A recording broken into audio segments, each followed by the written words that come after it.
When did a helpful stranger turn out to be your worst nightmare? The moving truck disappeared around the corner, leaving me standing on the sidewalk with my 6-year-old daughter Amy, staring at our new house in Millbrook Heights. The Victorian looked tired in the afternoon sun, its blue paint peeling like old skin, but it was ours. After 18 months of living in my mother's basement following the divorce, we finally had our own space again.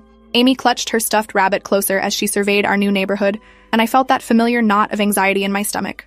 Single mothers moving to unfamiliar places always carried that weight, the responsibility of keeping your child safe in a world full of strangers. I'd chosen this quiet suburban street specifically because it looked safe, with well-maintained lawns and family cars and driveways. What I didn't expect was the man who emerged from the house next door before we'd even unlocked our front door, already walking toward us with a helpful smile that would haunt my dreams for years to come. His name was David Brennan, and he seemed like exactly the kind of neighbor any single mother would want. Mid-40s, wearing a paint-stained polo shirt and work boots, with calloused hands that spoke of honest labor and a warm smile that crinkled the corners of his eyes. He introduced himself while Amy hid behind my legs, explaining that he'd lived next door for 8 years and knew how overwhelming moving day could be. Before I could politely decline, he was already lifting boxes from our front porch, commenting on how heavy they were and joking that I must have packed books in every single one. His laugh was genuine and self-deprecating, the kind that put people at ease immediately. When Amy peeked out from behind me, he crouched down to her level and asked about her rabbit, complimenting its purple bow with the serious attention adults rarely gave children's treasures. By the time we'd carried the last box inside, I felt like I'd won the neighbor lottery. David seemed like the protective older brother I'd never had, someone who would watch out for us in this new place where everything felt uncertain. Over the following weeks, David's helpfulness became a constant presence in our lives that I came to depend on more than I should have. When our kitchen sink started leaking on a Sunday morning, he appeared at our door within minutes of my frustrated sigh, toolbox in hand and refusing any offer of payment. When Amy's bike tire went flat, he taught her how to use a tire pump, patiently showing her the proper technique while I watched from the kitchen window, grateful for the male role model she'd been missing since the divorce. He knew exactly when our garbage collection day was and would drag our bins to the curb if he noticed I'd forgotten, leaving them neatly positioned and never making me feel embarrassed about the oversight. His timing was always perfect, appearing just when we needed help most, as if he possessed some sixth sense for our daily struggles. I started to think of him as our guardian angel, the unexpected blessing that had made our transition to Millbrook Heights so much smoother than I'd feared it would be. David's knowledge about our neighborhood proved invaluable during those first months when everything felt foreign and overwhelming. He warned me about the aggressive dog 3 houses down that had a habit of escaping its yard, showed me the safest route for Amy to walk to school, and introduced me to the other families on our street with the easy confidence of someone who belonged. When Mrs. Chen from across the street mentioned that break-ins had been increasing in the area, David immediately offered to install motion sensor lights around our property, spending his entire Saturday afternoon on the project despite my protests about imposing on his time. He seemed to anticipate our needs before we even realized we had them, appearing with a snow shovel before the first winter storm, and offering to drive Amy to school when my car wouldn't start on a particularly cold morning. His generosity felt boundless and completely selfless, the kind of neighborly kindness that reminded you there were still good people in the world, willing to help strangers without expecting anything in return. The boundaries between helpful neighbor and family friend began to blur, as David became increasingly integrated into our daily routine. He had a key to our house for emergencies, something he'd suggested after a package delivery mix-up resulted in an expensive item sitting on our porch all day while we were out. Amy adored him, running to greet him whenever she saw him working in his yard and chattering about her school day while he listened with the patient attention of a devoted uncle. When my work schedule changed and I needed someone to watch Amy for a few hours after school, David volunteered immediately, assuring me that he worked from home anyway and enjoyed the company. Those afternoons became a regular arrangement, with David helping Amy with homework at our kitchen table while I finished my shift at the accounting firm. I'd come home to find them working on art projects or building elaborate structures with her blocks, and Amy would excitedly show me their creations with the pride of a child who felt genuinely cherished and supported. My trust in David deepened during Amy's bout with the flu that winter, when his care and concern went far beyond what anyone could reasonably expect from a neighbor. He appeared at our door with homemade soup and children's medicine, offering to run errands so I wouldn't have to leave Amy's side while she was sick. When her fever spiked in the middle of the night and I panicked about whether to call an ambulance, David was the first person I thought to call for advice. He talked me through taking her temperature properly and stayed on the phone while I decided whether emergency care was necessary, his calm voice cutting through my maternal anxiety with practical guidance. The next morning, he showed up with orange juice and children's books, sitting beside Amy's bed and reading to her in different character voices that made her laugh, despite feeling miserable.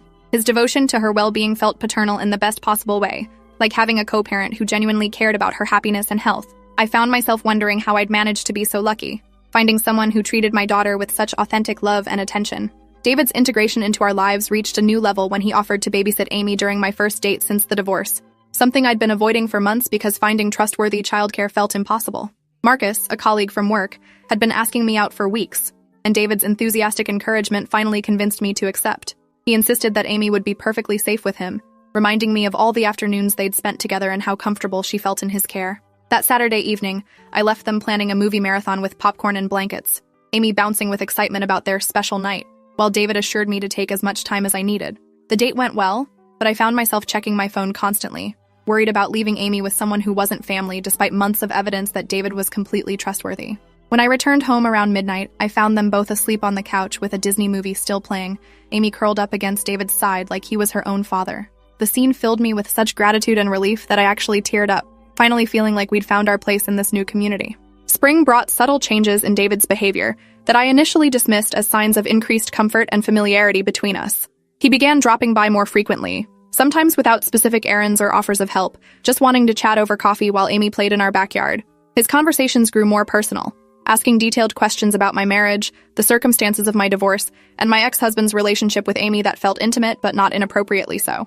He remembered everything I told him with remarkable accuracy, referencing conversations we'd had weeks earlier with the precision of someone who'd been taking mental notes. When I mentioned feeling lonely sometimes in the evenings after Amy went to bed, David started texting me more frequently, funny memes and neighborhood updates that seemed designed to keep me company during those quiet hours. His attention felt caring and supportive, like having a close friend who understood the challenges of single parenthood, even though he'd never been married himself. The increased contact made me feel less isolated in my new life, though something in the back of my mind occasionally wondered if his interest was becoming more personal than neighborly. David's helpfulness took on new dimensions when he offered to install a security system in our house after mentioning that he'd noticed someone suspicious walking through the neighborhood late at night. He spent an entire weekend running cables and mounting cameras, refusing my offers to pay for the equipment or his labor, insisting that keeping Amy safe was payment enough. The system was more sophisticated than anything I could have afforded, with cameras covering every entrance and motion sensors on all the windows, controlled by a tablet that David programmed with remarkable technical expertise. He walked me through every feature, showing me how to monitor the feeds remotely and adjust the sensitivity settings, emphasizing how much peace of mind the system would provide when I was at work or away from home. His knowledge about home security surprised me given his background in landscaping, but he explained that he'd learned about these systems while helping other neighbors with similar installations. The cameras made me feel significantly safer, especially knowing that David would also be keeping an eye on things from next door, watching out for any unusual activity in our quiet suburban neighborhood. The first hint that something might be wrong came during a routine system check that David performed about a month after the installation. He mentioned that one of the bedroom cameras wasn't functioning properly and needed to be repositioned, asking if he could access Amy's room while she was at school to make the adjustment. I gave him permission without hesitation, trusting his expertise and grateful for his continued maintenance of equipment that would have cost thousands if I'd hired professionals. That afternoon, he spent about an hour upstairs while I worked in the home office, and when he finished, he reported that the camera was working perfectly now with optimal coverage of the room. His thorough attention to security details impressed me, and I felt reassured knowing that every corner of our house was properly protected by someone who clearly took our safety seriously. When Amy came home from school, she didn't notice anything different about her room, and David's pleased expression suggested he was satisfied with his technical work. I thanked him again for his ongoing support, feeling grateful to have found such a dedicated and knowledgeable neighbor who treated our well-being as his personal responsibility. Summer vacation brought Amy and David even closer together as she spent more time at home while I worked, and his willingness to help with childcare became increasingly essential to our daily routine. He would arrive each morning shortly after I left for the office, spending hours with Amy in our backyard or taking her to local parks and attractions that I couldn't visit during my work week. Their adventures became more elaborate, trips to the zoo, children's museums, and swimming at the community center where David had apparently maintained a membership for years.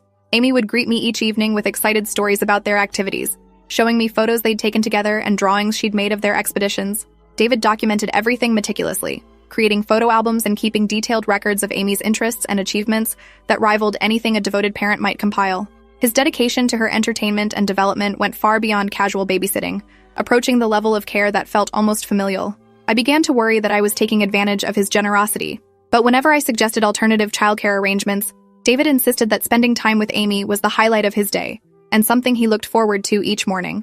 The discovery happened on a sweltering July afternoon when I came home early from work with a migraine and found David's house keys on our kitchen counter where he'd left them after his morning arrival.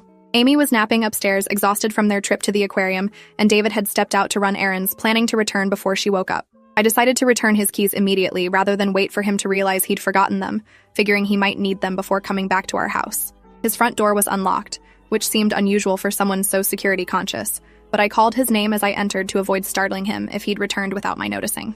The house felt eerily quiet as I walked through rooms that were immaculately clean and strangely impersonal, more like a showroom than a lived-in home.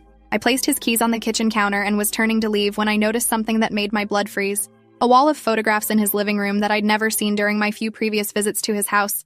Dozens of images that showed Amy and me in moments we'd never posed for, captured through what could only be surveillance. The photographs covered an entire wall from floor to ceiling, arranged with the obsessive precision of someone who'd been documenting our lives for months without our knowledge or consent. Pictures of Amy playing in our backyard, images of me reading on our front porch, shots taken through our windows that showed private family moments I'd assumed were completely secure. The photos were organized chronologically, starting from our first day in the neighborhood and continuing through recent weeks, creating a comprehensive visual record of our daily routines and activities. Some images had been taken from inside our house, including shots of Amy sleeping in her bedroom and photos of me in various states of undress that could only have been captured by hidden cameras. My hands shook as I examined the display, recognizing outfits and moments from specific days, understanding that David had been watching and recording our most intimate family experiences while pretending to be our helpful protector and friend. The violation felt so complete and nauseating that I had to sit down on his couch to keep from collapsing, my mind struggling to process the scope of his deception and the danger we'd been living with for months without realizing it. Among the photographs, I found detailed notebooks filled with David's handwritten observations about our daily schedules, Amy's preferences and fears, my work habits and social interactions, recorded with the methodical precision of a dedicated researcher. He'd documented Amy's bedtime routine, her favorite foods, the games that made her laugh, and the stories that helped her fall asleep. Information that could only have been gathered through systematic surveillance of our private family life. Pages described my emotional state on specific dates, noting when I seemed stressed or lonely, recording conversations I'd had on phone calls that he shouldn't have been able to overhear. The notebooks revealed an obsession that went far beyond neighborly interest, showing months of careful study aimed at understanding every detail of our existence. One section contained what appeared to be future plans, written in David's careful handwriting, describing scenarios where Amy and I would need his help and protection, situations that would make us even more dependent on his presence and care. The realization hit me like a physical blow. David hadn't been protecting us at all, but rather cultivating us, creating the perfect conditions for some purpose that remained terrifyingly unclear. I was photographing the evidence with shaking hands when I heard David's car pulling into his driveway, the familiar sound that usually brought me comfort now filling me with pure terror. My mind raced through options for escape while my body seemed frozen in place, the reality of my situation crashing down with devastating clarity. I was alone in the house of someone who'd been systematically stalking my daughter and me for months, someone who'd gained our complete trust while violating our privacy in ways that made me physically sick to imagine. The sound of his front door opening sent adrenaline surging through my system, and I managed to move toward his back door, praying I could reach our house before he realized what I'd discovered.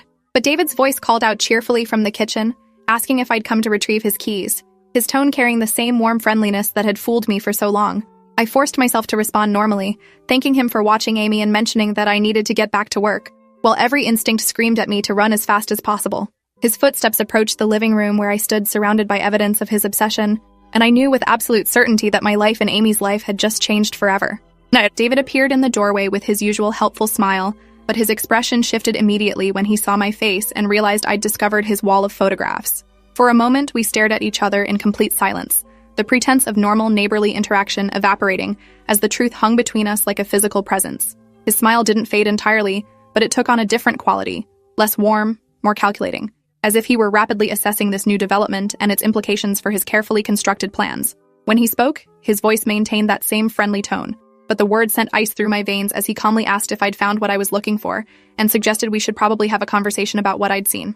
The casual way he acknowledged his surveillance made it clear that he felt no shame or surprise about being discovered, only a mild inconvenience that required adjustment to his timeline. I realized with growing horror that David had always known this moment would come eventually, and he'd prepared for it just as methodically as he'd prepared for everything else in his careful campaign to control our lives.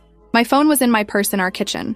Amy was sleeping upstairs in our house, and I was trapped in the living room of a man whose obsession with us had clearly reached dangerous levels. David stepped closer, blocking my path to the back door, his movements deliberate but not yet threatening, as if he still hoped to convince me that his behavior had reasonable explanations. He began talking about loneliness and connection, explaining that watching us had brought joy to his isolated life and that his intentions had always been to help and protect us. His voice remained calm and rational, almost therapeutic, as he described how empty his existence had been before we moved in and how much happiness Amy's presence had brought to his daily routine. The reasonableness of his tone made his words even more disturbing, revealing someone who'd completely convinced himself that systematic stalking and invasion of privacy were acts of love and care, rather than violations that had traumatized us beyond measure. As he talked, I noticed his hands moving slightly, and I realized he was positioning himself to prevent my escape while maintaining the illusion that this was just a friendly conversation between neighbors who'd had a small misunderstanding about boundaries and privacy. David's explanation grew more detailed and disturbing as he described his months of observation, speaking about Amy's development and my emotional state with the authority of someone who believed he knew us better than we knew ourselves. He mentioned specific conversations I'd had with friends, details about Amy's school performance that he shouldn't have known, and intimate aspects of my daily routine that proved the extent of his surveillance network. His security cameras hadn't been installed to protect us from outside threats, but rather to provide him with comprehensive access to our private lives, feeding information directly to his obsessive documentation project. When I asked about the photos taken inside our house, David's expression shifted slightly, showing the first hint of discomfort as he admitted to installing additional recording devices during his various helpful visits and maintenance projects. The motion sensor lights, the security system, the emergency key. Every generous gesture had been designed to increase his access and control, while making us more dependent on his presence and support. His manipulation had been so complete and skillful that I'd actively facilitated my own victimization, thanking him for violations that I'd mistaken for protection and care. The conversation took a darker turn when I demanded to know his ultimate intentions, and what he'd planned to do with the information he'd gathered about us. David's friendly mask slipped further as he described scenarios where Amy and I would need his help escaping from dangers that hadn't yet materialized, situations where his protective presence would become absolutely essential to our survival. His notebooks contained detailed plans for manufactured crises, break-in attempts, stalker threats, emergency situations that would require us to depend on him completely, while isolating us from other sources of support. He'd been building toward a moment when he could position himself as our savior from threats that he himself would create, ensuring that Amy and I would have no choice but to accept his protection and control. The sophistication of his long-term strategy was terrifying, revealing someone who'd thought through every aspect of psychological manipulation and dependency creation. As he explained his vision of our future together, his tone grew more possessive and less rational, and I understood that his obsession had progressed far beyond surveillance into active planning for abduction and imprisonment, disguised as rescue and care. My escape attempt happened when David turned slightly to gesture toward one of his notebooks, giving me a narrow window to move toward the back door. I ran harder than I'd ever run in my life, crashing through his backyard and over our shared fence while screaming Amy's name at the top of my lungs. David followed immediately, his longer legs in better physical condition allowing him to close the distance between us as I stumbled across our lawn toward our house. I could hear him calling out in that same calm, reasonable voice, asking me to stop and listen, insisting that I was overreacting to what had been a simple misunderstanding between friends. His pursuit felt surreal. This man who'd spent months pretending to be our helpful protector, now chasing me across the yard while maintaining his facade of concerned helpfulness. I reached our back door and fumbled with the lock while David approached, still speaking in soothing tones about how we could work through this situation together if I would just calm down and think rationally about what was best for Amy's future and well-being. My hands shook so violently that I could barely operate the key, and I knew that seconds were determining whether Amy and I would escape or become completely trapped in David's carefully constructed nightmare. Amy was awake when I burst through our back door, probably roused by my screaming, and the sight of her confused, sleepy face nearly broke my heart as I realized how close we'd come to a fate I couldn't bear to imagine.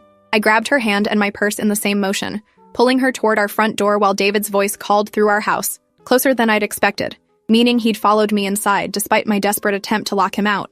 Amy started crying as I dragged her through our living room, confused by my panic and frightened by the chaos of our sudden flight from the house that had been our safe haven for months.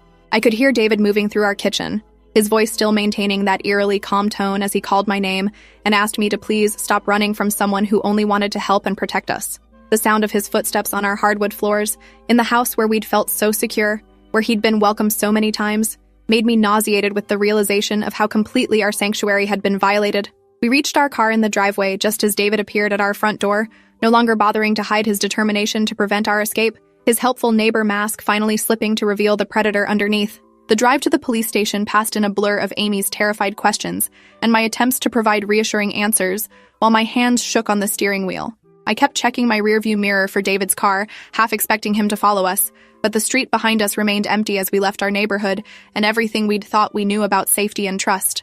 Amy clung to her stuffed rabbit while I tried to explain that David had been doing bad things and we needed to get help from police officers, simplifying the horror of our situation into concepts a 6-year-old could understand without traumatizing her further. My phone buzzed repeatedly with text messages that I was afraid to check, knowing they were probably from David, still trying to convince me that his behavior had reasonable explanations and that running away was an overreaction to a simple misunderstanding. The familiar streets of Millbrook Heights looked different now, transformed from a safe suburban haven into a place where predators could hide behind helpful smiles and neighborly kindness. By the time we reached the police station, Amy had stopped asking questions and sat in silence, clutching her rabbit and staring out the window with the 1,000-yard stare of someone whose world had just shifted in ways too complex and frightening for her young mind to fully process. Detective Ray Gomez listened to my story with the patient professionalism of someone who'd heard similar accounts before, taking detailed notes while Amy colored at a small table in the corner of his office. The photographs on my phone provided immediate evidence of David's surveillance, and Detective Gomez's expression grew increasingly serious as he scrolled through images that proved months of systematic stalking and privacy invasion. He asked careful questions about David's access to our house, the security system he'd installed, and the timeline of his increasing integration into our daily lives, building a comprehensive picture of sophisticated predatory behavior that went far beyond simple neighborly boundary violations. When I described finding David's notebooks with detailed observations about Amy's routines and preferences, Detective Gomez immediately called for a search warrant, explaining that this level of documentation typically indicated plans for more serious crimes than surveillance alone. His calm competence helped steady my nerves, but his questions about David's potential access to other neighborhood children made me realize that Amy and I might not have been his only targets, that our quiet suburban street might have been harboring a predator whose scope of operation we were just beginning to understand. The search of David's house yielded evidence that exceeded even Detective Gomez's expectations for a stalking case, revealing a level of obsession and planning that transformed our situation from criminal harassment into potential kidnapping and child endangerment. David's basement contained detailed floor plans of our house, schedules tracking Amy's daily activities, and recordings of phone conversations that proved he'd been monitoring our communications for months through illegal surveillance equipment. His computer held terabytes of video footage from hidden cameras throughout our home, including recordings of intimate family moments that made me physically ill to know had been violated and preserved for his obsessive study. Among his possessions, investigators found identification documents and credit cards in false names, maps of remote locations marked with coordinates, and supplies that suggested he'd been preparing for a situation where he would need to transport and hide people for extended periods. Detective Gomez explained that the evidence indicated David had been building toward abduction, using his months of helpful behavior to lower our defenses and gather intelligence that would make us easier to control and manipulate. The realization that Amy and I had been living next door to someone planning our kidnapping while we thanked him for his kindness made me vomit in the police station bathroom, my body rejecting the horror of how completely we'd been deceived. David's arrest happened while Amy and I were staying at my mother's house 2 towns away, receiving updates from Detective Gomez through phone calls that revealed the expanding scope of the investigation. David had attempted to return to his house that evening, apparently expecting to find us at home and continue his campaign of manipulation and control, but instead encountered police officers executing the search warrant and securing evidence of his crimes. His initial reaction had been confusion rather than guilt, according to Detective Gomez, as if he genuinely couldn't understand why his behavior was being treated as criminal rather than helpful and caring. During questioning, David maintained his stance that his surveillance had been motivated by protective instincts and genuine concern for our well-being, showing no recognition that his actions constituted serious violations of our privacy and safety. His complete lack of awareness about the traumatic impact of his behavior revealed a level of psychological disturbance that made me grateful Amy and I had escaped when we did, before his plans could progress to their intended conclusion. The charges against David included stalking, voyeurism, breaking and entering, and conspiracy to commit kidnapping, serious felonies that would likely result in significant prison time and permanent registration as a sex offender. The investigation expanded as Detective Gomez discovered that David's obsession with Amy and me was part of a broader pattern of predatory behavior targeting single mothers and their children throughout the region. His computer contained files on 3 other families he'd been monitoring, including detailed photographs and behavioral notes similar to what he'd compiled about us, suggesting that his helpful stranger routine was a practiced method for gaining access to vulnerable families. 2 of the other mothers contacted by police reported that David had approached them offering assistance with moving, home repairs, or childcare, but they'd declined his help, or moved away before his surveillance could develop into full-scale stalking. A 3rd family had accepted his assistance and reported increasingly uncomfortable interactions that led them to cut contact, though they hadn't realized the extent of his monitoring until police showed them evidence from his computer files. Detective Gomez explained that David appeared to have been perfecting his approach over several years, learning from each interaction to become more skilled at manipulation and less likely to trigger early warning signs that might alert his targets to his true intentions. The scope of his operation made me understand how lucky Amy and I had been to discover his surveillance when we did, before becoming another success story in his expanding collection of victimized families. The trial preparation process revealed disturbing details about David's background that explained his sophisticated approach to stalking and manipulation. Information that made me grateful Amy and I had trusted our instincts and fled rather than trying to confront him directly. Court documents showed that David had been arrested twice in other states for similar offenses, but had avoided conviction through plea bargains that resulted in probation rather than prison time, allowing him to relocate and continue his predatory behavior in new communities where his history was unknown. His employment history showed a pattern of jobs that provided access to family homes, security system installation, landscaping, home repair services, positions that allowed him to identify potential targets and gather intelligence about their daily routines and vulnerabilities. Psychological evaluations ordered by the court revealed a personality disorder characterized by obsessive tendencies and an inability to form appropriate relationships, leading him to seek intimacy through surveillance and control rather than genuine human connection. The experts testified that David's behavior was likely to escalate if left untreated, and that his detailed planning and preparation indicated he posed a serious ongoing threat to public safety, particularly to single mothers and their children who matched his preferred victim profile. Amy's recovery from our ordeal became my primary focus as we worked with therapists to help her process the violation of trust and safety that David's deception had created in her young life. She struggled with nightmares and anxiety, constantly checking locks and asking if we were safe, her 6-year-old mind trying to understand how someone she'd trusted and loved could have been planning to hurt us. The therapist explained that children often blame themselves in situations like this, wondering if they did something wrong to cause the adult's bad behavior. So we worked carefully to help Amy understand that David's actions were his choices and not her fault in any way. The hardest part was explaining why we couldn't return to our house in Millbrook Heights, why all her toys and belongings would need to be replaced rather than retrieved, because the entire property was part of an active crime scene that might be contaminated with additional surveillance equipment.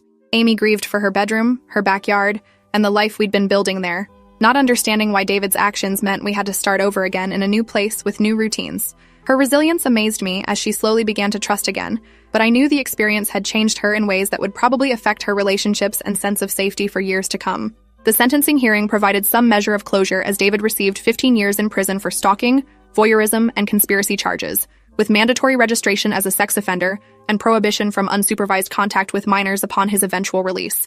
His lawyer had argued for a lesser sentence based on David's mental health issues and lack of prior convictions, but Detective Gomez's testimony about the other families he'd targeted and the sophisticated nature of his planning convinced the judge that David posed an ongoing threat requiring significant incarceration. During the hearing, David finally showed emotion, crying as the sentence was announced and claiming that he'd never intended to hurt anyone, that his actions had been motivated by loneliness and a genuine desire to help and protect us. His tears felt manipulative rather than genuine, another attempt to avoid consequences for behavior he still seemed to view as caring rather than criminal and predatory. As I watched him led away in handcuffs, I felt relief rather than satisfaction, grateful that Amy and I were finally safe from someone whose helpful exterior had hidden such a dark and dangerous obsession. The experience had taught me that trust must be earned slowly and carefully, that even the most seemingly generous actions can hide ulterior motives, and that protecting my daughter means staying vigilant against threats that might come disguised as friendship and support. 3 years later, Amy and I live in a different state where David's case made national news, leading to improved background check requirements for anyone providing home services and increased awareness about the tactics predators use to gain access to families. Amy still remembers David sometimes, asking questions about why he did bad things and whether there are other people who might pretend to be nice while planning to hurt us, conversations that break my heart but also show her developing awareness about personal safety and appropriate boundaries. We've built a new life surrounded by genuine friends and community members whose kindness comes without hidden cameras or secret documentation, people who respect our privacy while offering real support during difficult times. The experience left scars that will probably never fully heal, but it also taught us both about resilience, the importance of trusting our instincts, and the difference between authentic care and manipulative control, disguised as helpfulness. Every day that Amy grows up safe and happy feels like a victory over the nightmare that David tried to create for us, proof that survivors can reclaim their lives and build something beautiful from the ashes of betrayal and violation. Thanks for watching till the end. Make sure to subscribe and like to not miss the next story.